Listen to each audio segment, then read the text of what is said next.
ইরানের যুদ্ধ বন্ধে কূটনৈতিক তৎপরতার তোড়জোড় চালাচ্ছে পাকিস্তান। এরই অংশ হিসেবে চায়না সফর করছেন পাকিস্তানের পররাষ্ট্রমন্ত্রী ও উপপ্রধানমন্ত্রী ইসহাক দার। সেখানে চায়নার পররাষ্ট্রমন্ত্রী ওয়াং ইর সাথে বৈঠকের কথা রয়েছে পাকিস্তানের পররাষ্ট্রমন্ত্রীর।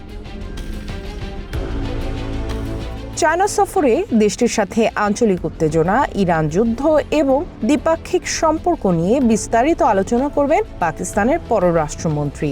এর মধ্যেই আমেরিকা ও ইসরায়েলকে ইরান যুদ্ধ বন্ধের আহ্বান জানিয়ে বিবৃতি দিয়েছে চায়নার পররাষ্ট্র মন্ত্রণালয়। এছাড়া ইরানের পারমাণবিক স্থাপনায় হামলার তীব্র বিরোধিতাও করেছে বেইজিং।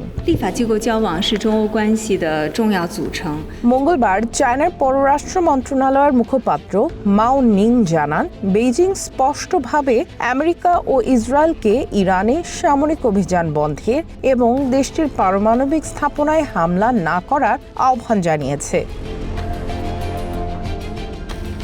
উত্তেজনা প্রশমন এবং শান্তি প্রতিষ্ঠায় কূটনৈতিক প্রচেষ্টা অব্যাহত রাখার কথাও জানিয়েছে চায়নার পররাষ্ট্র মন্ত্রণালয়। এছাড়া হরমুজ প্রণালীতে চায়নার জাহাজগুলোকে সহায়তার জন্য সংশ্লিষ্ট পক্ষগুলোকে ধন্যবাদও জানিয়েছে বেইজিং।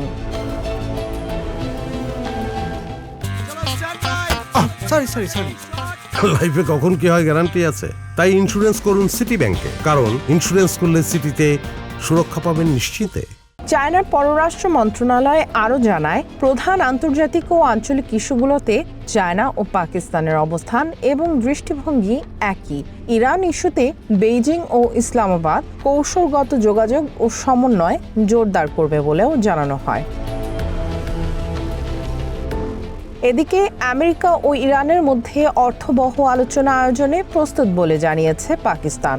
এর আগে ইরান যুদ্ধ বন্ধে মধ্যস্থতার লক্ষ্যে রবিবার ইসলামাবাদে সৌদি আরব, ইজিপ্ট ও তুর্কির পররাষ্ট্রমন্ত্রীদের নিয়ে চার পক্ষের সম্মেলন হয়।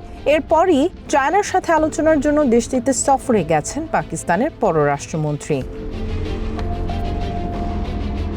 চায়না ইরানের অন্যতম প্রধান অংশীদার হলেও এখন পর্যন্ত তেহরানকে কোনো সরাসরি সামরিক সহায়তার ঘোষণা দেয়নি বেইজিং, বরং বারবার যুদ্ধবিরতির আহ্বান জানিয়ে আসছে। সামিয়া জান্নাহ, ওয়ান ইন্টারন্যাশনাল ডেস্ক।